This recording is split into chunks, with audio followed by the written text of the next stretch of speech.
नाज़रीन, drama serial कभी मैं कभी तुम में आप देख रहे हैं कि अदील पर अब शक तो हो ही गया है रुबाब को मुकम्मल तौर पे, क्योंकि सबूत हाथ लग गए हैं कि उसका खामद उसके माली मामलात में उसको धोखा दे रहा है। लेकिन अभी रुबाब को तो ये अंदाज़ा ही नहीं था कि उसका खामद उसकी शादीशुदा ज़िंदगी में भी आहिस्ता आहिस्ता जहर घोल रहा है, उसको धोखा देकर उसकी बेस्ट फ्रेंड नताशा के साथ अफेयर चला रहा है। रुबाब को इस बात का अंदाज़ा तब होगा जब वो एक पार्टी पे दोनों मियाँ बीवी जाएंगे नताशा के घर, और वो नताशा के घर पार्टी इंजॉय करते हुए नोटिस करती है कि उसके कानों में तो वही इयररिंग्स हैं जो कि उसके खामन ने उसको गिफ्ट किए थे। रुबाब उसके कानों में अपने इयररिंग्स देख के बहुत हैरान होती है और उससे पूछती है कि तुमने ये डायमंड के इतने खूबसूरत इयररिंग्स कहाँ से लिए हैं, और उससे कहती है कि ये नहायत खूबसूरत है, मैं भी ऐसे ही बनवाना चाहती हूँ। और वो इसी बहाने उससे डिज़ाइन के तौर पे वो ले लेती है। जब वो घर जाके चेक करती है तो उसके इयररिंग्स गायब होते हैं और उसको समझ लग जाती है कि ये इयररिंग्स तो मेरे हैं। उसको अब बात ये समझने में बिल्कुल भी देर नहीं लगी कि ये सारा मामला आखिर है क्या।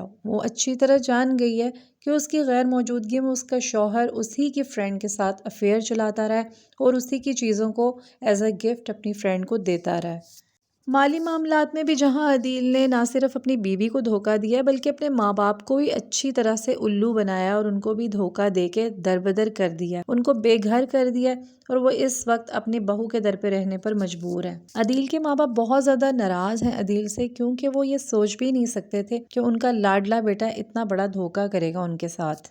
जबकि दूसरी तरफ रुबाब को इस बात का बहुत ज़्यादा दुख है कि माली मामलात तो मैं शौहर को माफ़ कर ही देती, लेकिन मेरे शौहर ने जो ये मेरे साथ घटिया हरकत की है, इस हरकत को तो मैं अब कभी भी माफ़ नहीं करूँगी, और अब मैं अदील को हर सूरत सबके सामने एक्सपोज करके ही रहूँगी। वो अदील से कहती है कि अदील, मैं तुम्हारे लिए घर में एक अच्छा सा गेट टुगेदर अरेंज करना चाहती हूँ और कल इस सिलसिले में एक पार्टी होगी। अदील जो कि पहले ही रुबाब की अनएक्सपेक्टेड आमद की वजह से बहुत ज़्यादा परेशान होता है, तो उसके लिए तो ये खबर एक हवा का झोंका साबित होती है और बहुत खुश होता है कि शुक्र है रुबाब उससे खुश है, उसको किसी किस्म का कोई शक नहीं है मेरे पे। लेकिन नाजरीन, उसको क्या पता है कि ये पार्टी नहीं बल्कि उसकी मौत है, उसकी इज्जत का जनाजा निकलने वाला है इस पार्टी में। रुबाब सबके सामने कच्चा चिट्ठा खोल देती है अदील के बारे में कि कैसे इसने मेरे साथ फ्रॉड किया है माली मामलात में, इसने मुझे धोखा दिया है, और इसने सबसे ज़्यादा घटिया तरीन हरकत ये की है कि मेरी ही फ्रेंड के साथ मेरी गैर मौजूदगी में अफेयर चलाता रहा। नाज़रीन, आप देखेंगे कि वो यहाँ पर ही बस नहीं करती बल्कि वो अंदर जाकर उसके माँ बाप से भी कहती है कि फ़ौरन से पहले मेरे घर से चले जाएं, इस घर को छोड़ दें। वो अदील को अपनी ज़िंदगी से बेदखल करते हुए उसके माँ बाप को बताती है कि कैसे तुम्हारे बेटे ने हमें धोखा दिया है, ना सिर्फ माली मामलात में बल्कि उसने मेरी ही फ्रेंड के साथ अफेयर चला के अपना घटियापन का बेहतरीन मुजाहरा किया। अदील के माँ बाप को तो समझ ही नहीं आती कि आखिर हमारे साथ हो क्या रहा है। पहले हमारे बेटे ने हमारा घर बेच के हमें दरबदर कर दिया है, और अब बहू भी हमें घर पे रखने को तैयार नहीं है बल्कि उल्टा हमें जलील कर रही है। लेकिन नाजरीन, ये तो मकाफाते अमल है।